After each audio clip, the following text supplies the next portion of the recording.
So we're going to start now. You probably know this. You probably don't. So I will go to .NET, fill.NET.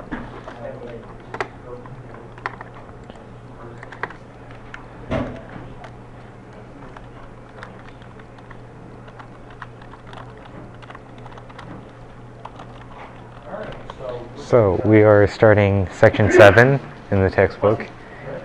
This is covering loops. So what a loop is a section of code that will repeat itself more than once. Yeah. This might be a bit hard to see. I'm not sure if I can. Yeah, well, you'll just have to deal with it. But I'll write it over here if you can't see. So yeah, it's like washed out. So we're going to start with the most basic loop. So the most basic loop is a for loop. So what a for loop is a section of code where you create a variable that keeps count of how many times you've run the code. We check if a certain condition is true.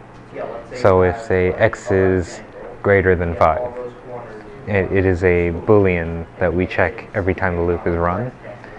And then a third statement that says, what do we do to that variable that is keeping track of where we are in the loop.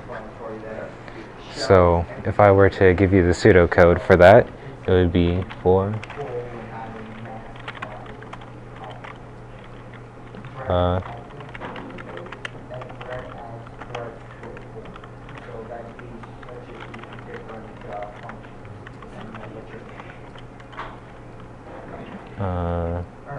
so we're going to have our demonstrator over here.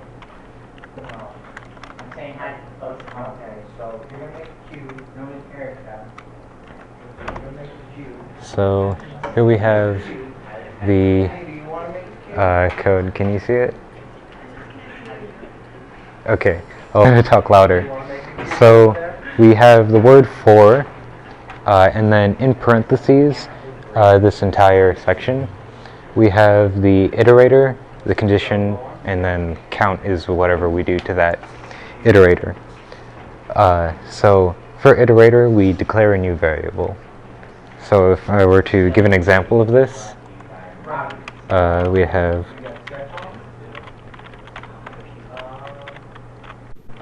so here I create an integer I, and I give it the value 0. You have to give it a value that it starts at because of the way that we use it in count, which we'll get to just now. But this variable keeps track of how many times we run the loop. Then we have a condition. So let's say I is less than 100. That means our loop will run 100 times. So if we have I is less than 100, and these are separated by semicolons. So now it'll go 0, 1, 2, 3, 4, 5, and then when it gets to 99, it'll say 99 is less than 100, so it'll run at 99. But then when it's 100, 100 is less than 100 is false, so it won't run at 100. And then we have count. So the reason I said that I needs to be given a value now is because the most common way we use a for loop is to say I++. So the I++ says take whatever I is and add 1 to it. Add 1. So the plus can go before or after I. Yes? No. plus plus is just a single operator. It's called a postfix operator, meaning post meaning it comes after, and then prefix would be if it comes before. They're two different things because you can use this in like a normal equation, like b equals I plus plus. The only thing you have to keep in mind is that when the plus plus actually happens, because if you have b equals I plus plus, b will be 1 less than I. So if I starts out at 3, it'll say b equals I, which is 3, and then I will become 4. Whereas if you have b equals plus plus I, it will take plus plus I, it will increment I to 4, then it will set b equal to that. So the location of it tells you when you actually add. So this tells you add 1 to I after you use it, and if you have plus plus before, it says add 1 to I first, then use it.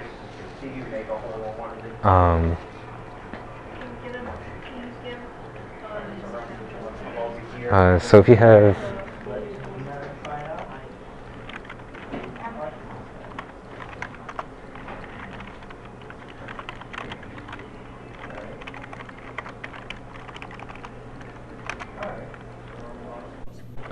if you have in this case, you have J is 2 and C is J plus plus.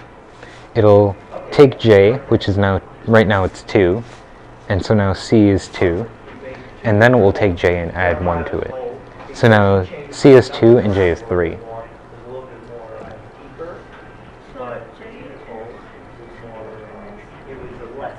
Yeah, because, or J is 3 and C is 2.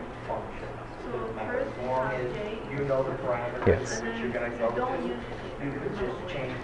So when you have it in postfix, you basically just ignore it.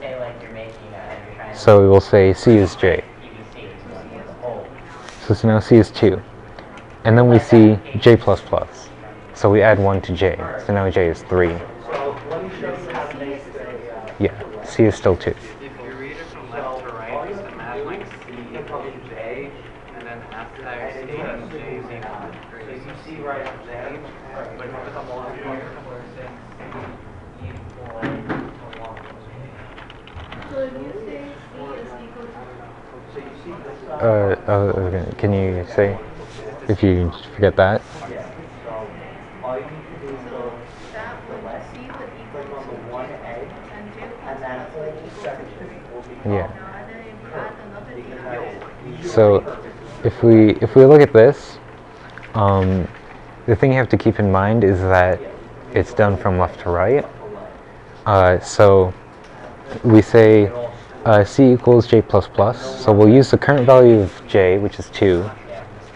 So this entire thing is equal to 2 now. And then we add 1 to J. So now J is 3. So we have 2 plus whatever the current value of J is, which is 3 now. So it's 2 plus 3. And then J is increased by 1 again.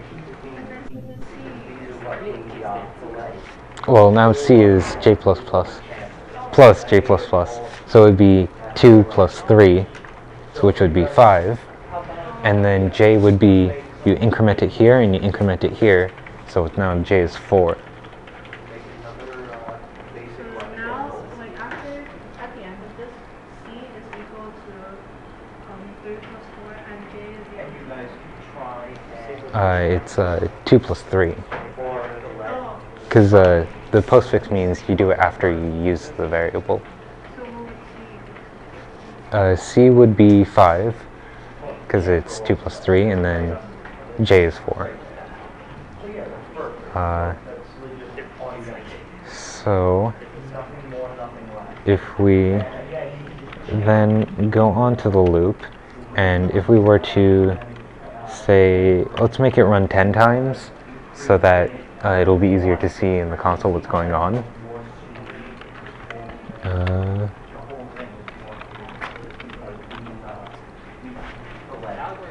So if we were to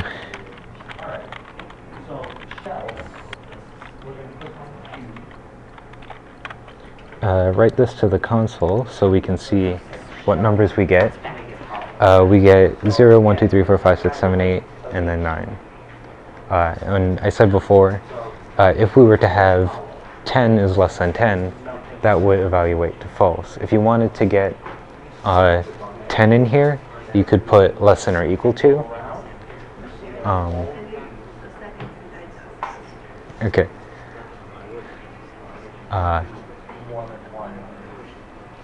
So I starts at 0. This condition is checked before the loop is run. So before all this code in here is run. And then the I++ is what we do to it after the loop is run.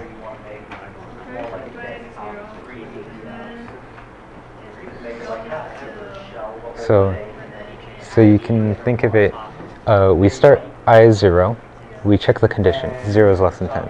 That's true, so it goes into the loop. And then it writes 0 to the console, which is right here. Then we say I++, so we add 1 to I, which would now be 1. And then we check the condition again, because now we started over. So 1 is less than 10, true. And then we get to 9. 9 is less than 10, is true. So we do write 9 to the console. We add 1 to 9. So now we have 10. So now I is 10, and we're over here because we've already finished running the code and then incremented it. So now we need to check the condition again. So if I were to write that over here, it would be check condition, execute code, and then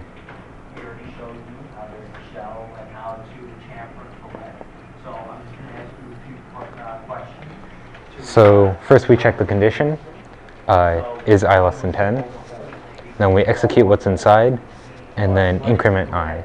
So I is whatever the last value of I is plus 1. So if we have 9, and we go through, we check the condition, 9 is less than 10, that's true. So we execute the code, and we write 9, which is the last number to the console. And then we increment, so 9 plus 1 is 10. And then we have to go back to the beginning again, check the condition, 10 is less than 10, that's false. So then it leaves that loop, and it skips this code. So now everything below here outside of the loop will run. Yeah. Okay.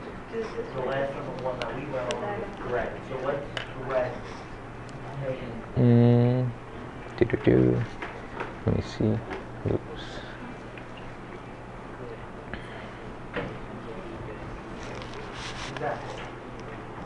And the only one that we didn't touch on yet was draft, which actually goes to the thing.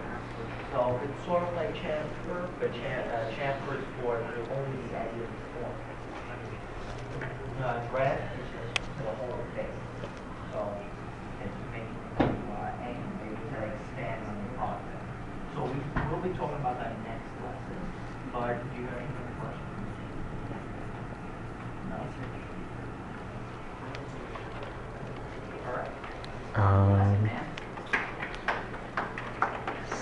So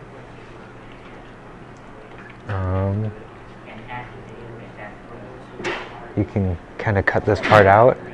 Talking to the camera. Okay, so now let's move on to, I guess it's kind of simpler, but it's harder to use, like for anything that you'd normally do. It's called the while loop.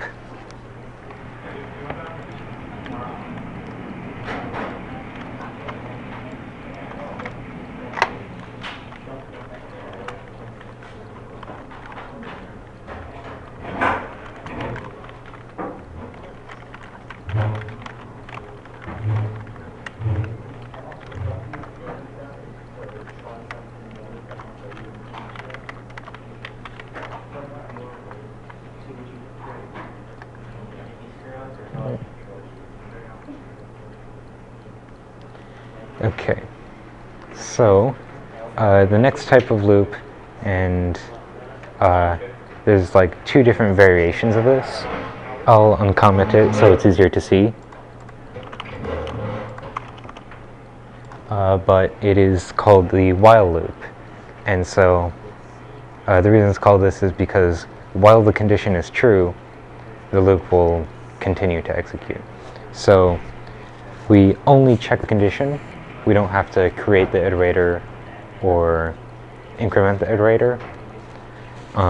We only check the condition. So we check the condition, run the code, then check the condition again.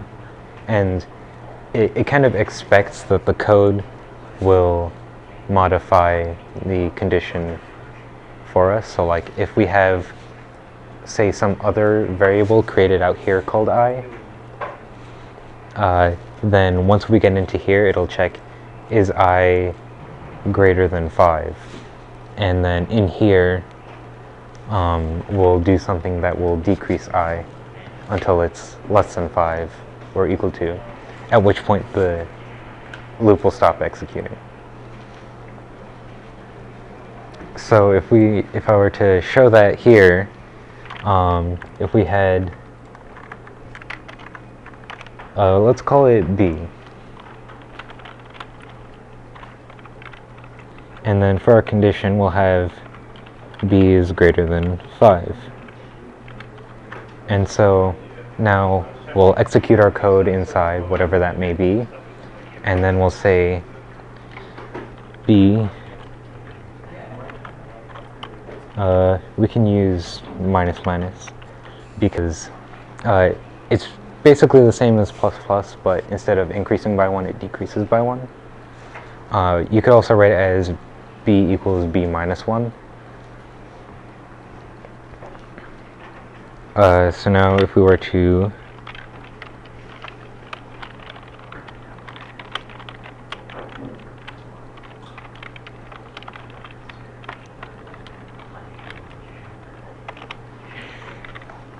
there we go.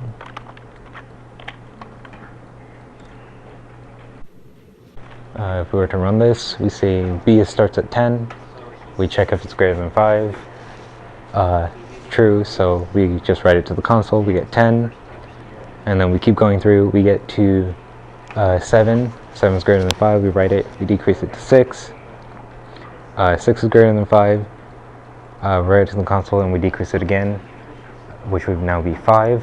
But since 5 is not greater than 5, we don't run the code again, so you don't see 5 over here, and then it exits the loop and runs whatever comes next. Can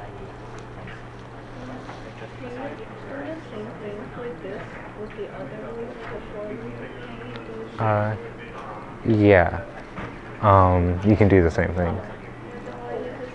Okay, so the for loop is, you can use them interchangeably. The for loop is useful when you don't already have a variable that will keep track of that. The while loop becomes more useful when you have something like an infinite loop that will keep running forever. And so I'll get into that now. I will, you don't need the stuff that I've commented out, right?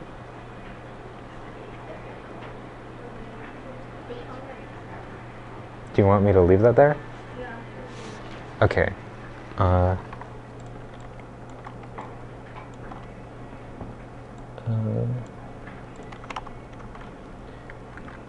So, what if we had... So before we had, just like in here with the condition, the less than means that this entire thing here becomes a Boolean, which is a true or false. So what if we were to just put the value true in here? now this code is going to run forever, and we can't stop it. So it'll come over here, it'll see while true, it'll run whatever code's in here, and then it'll check the condition again, and it's true again, so it'll run it again and again and again, because it's always going to be true. So then what? Why would you want something like this? So say you're writing a game, and you want it to run and update the screen 60 times a second for as long as the person's playing. You can use something like an infinite loop, so that every time it runs a loop, it updates the screen. You wait a certain amount of time, and then you run the loop again, and it'll just keep running. You don't need to have an iterator to keep track of how many frames you've actually seen. You just need to show them to the person.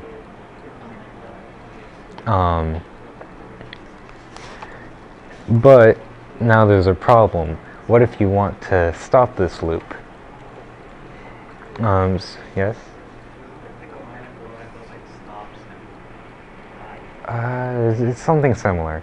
So there's a keyword called the break keyword, and you'd write it like that. You just write break, and so that will exit out of any loop. Yeah. I just want to say that since I closed off the lights, you can see the smart board better, but it's now can't see the whiteboard. So. I just need to write this. Yeah, but I already finished with that. Oh. Okay. Maybe that's the question. It kind of seems like your protege over there is bored. He's given some input. So, Why is it blue? why is what blue? Because the sky. You mean these words? No, why is smart board blue? Good question.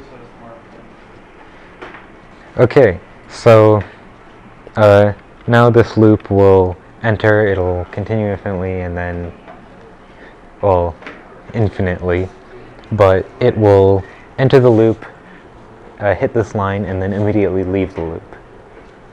So how can we make this useful? So say, yes? Let's say you make a game.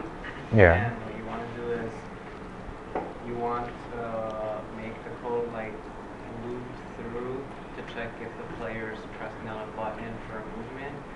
So this will detect that movement continuously.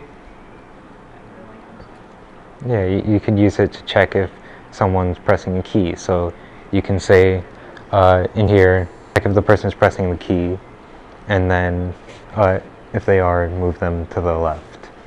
And then do it again. If they're still pressing the key, move them to the left. So for the one of the most basic examples you can do is you can have them type something in as many times as they want.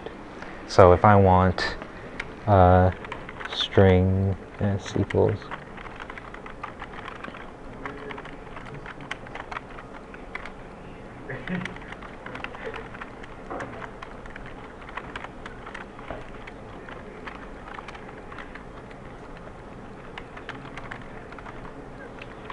so now if you have it like this, we get a string from the user using console.readline, and then Amar, what do you think happens? So when the user types in the word exit, that loop will stop.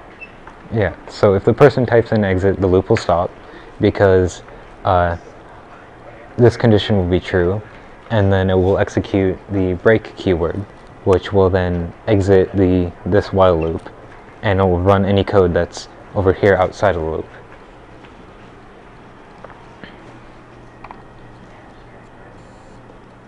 So if I were to have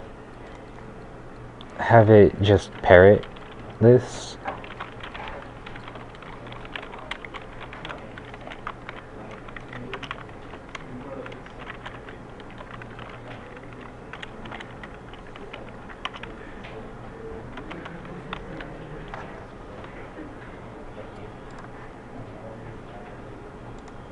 So if I were to type hi, it would say hi back to me. If I were to say hello, it would do the same. And if I can do this any number of times, and it will just keep going. And then eventually when I type the word exit,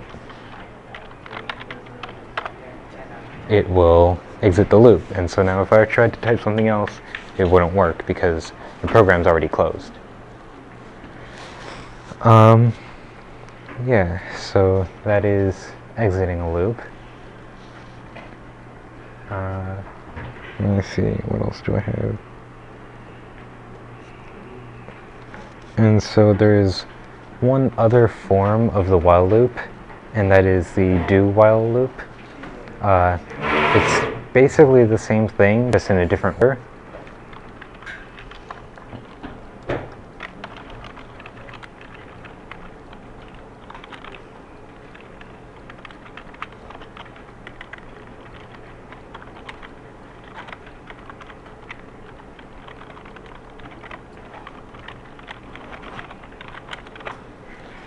So here's the do while loop. So now we have our code, and then we have the condition. So what this does is, instead of checking our condition first and then running our code, it will run the code first, then check the condition. And that means even if this condition is false, the code will execute once. To be honest, I don't really see it that often, and most people don't really use it. But this is the syntax for it. You have do, you open your block of code, you close it, and then afterwards you have while, in parentheses your condition, and then a semicolon.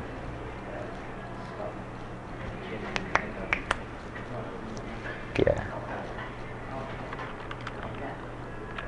So if I were to put, let's say 1 is greater than 10, that is something that will always evaluate to false. But if I were to, over here, write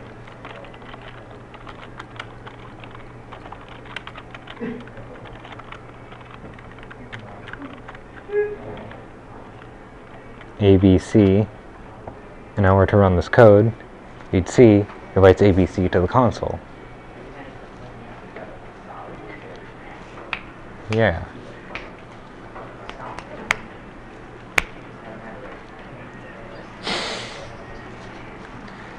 You make this 10 times more awkward, okay? Don't look at me like that. Okay. So, I think that's pretty much it. I guess I can cover nested loops while we're at it. So, if we were to bring back our for loop, now we can cover nested loops, where you have a loop inside of a loop. So say you have a picture, and that's a grid of pixels. So you have, say, a 3x3 picture. You have 3 pixels across, 3 pixels down. That means you have 9 of them. So what you can do if you wanted to look at each individual pixel would be to have a outer loop that has a y variable.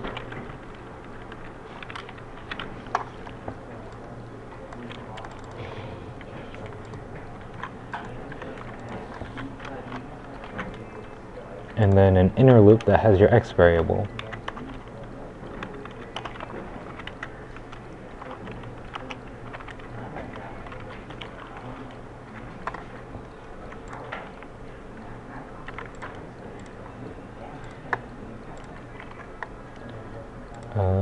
So we have our x.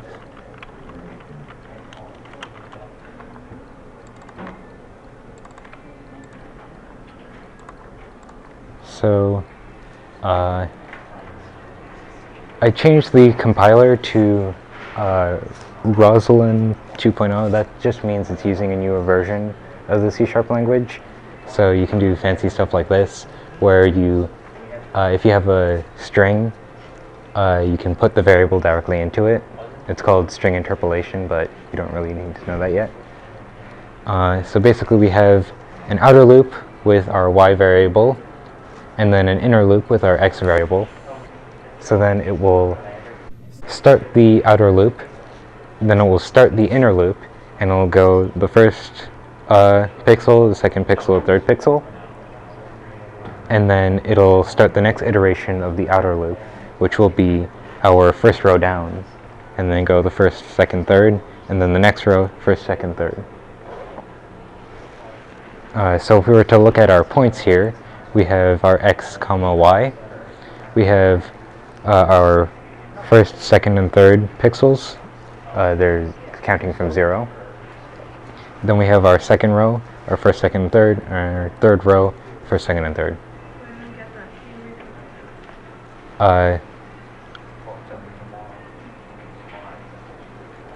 So if we were starting from our first row, since we're counting from 0, it would start at 0, 0, which would be the top left. And then since the first is our x, we're counting across, it would be 0, 1, 2, as we see here, 0, 1, 2. And then these next 3 is the second row. We can see the y is 1, so we're 1 down, and then we're in 0, so that's our x is 0. And then in the next one we have x is 1, so we're 1 over, and then 2, we're another 1 over. Should I draw this on the board? Okay. Let me...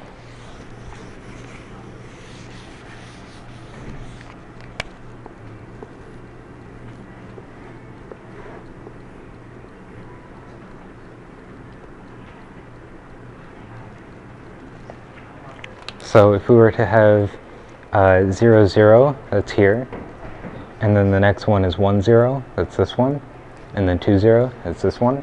We're counting across because the inner loop is our x value. So it'll start the outer loop, run the inner loop 3 times, and then it'll start the outer loop again, run the inner loop 3 times. So we start here, we go across, and then we start here and we go across.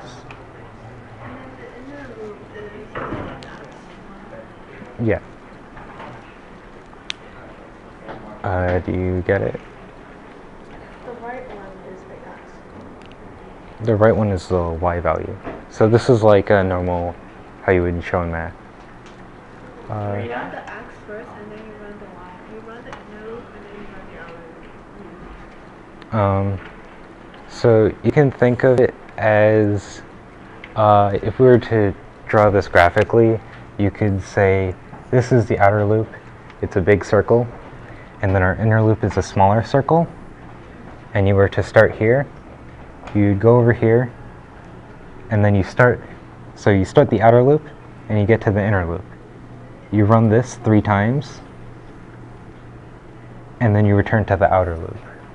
And then you start from the beginning again, start 3 times, and then return to the outer loop.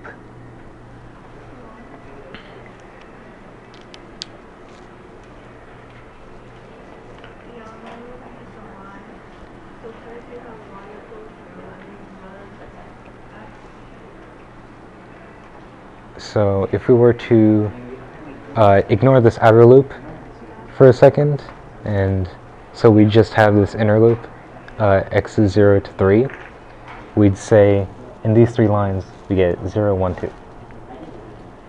And then if we were to then have the outer loop, that means this section here will happen 3 times. So you can see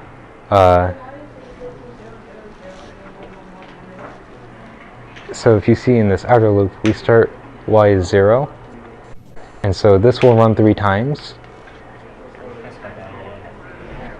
Yeah, but we're only changing x during that time period.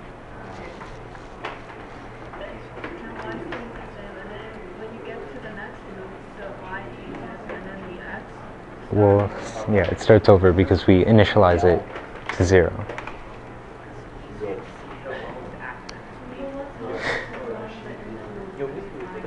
What? What tells it to run the inner loop?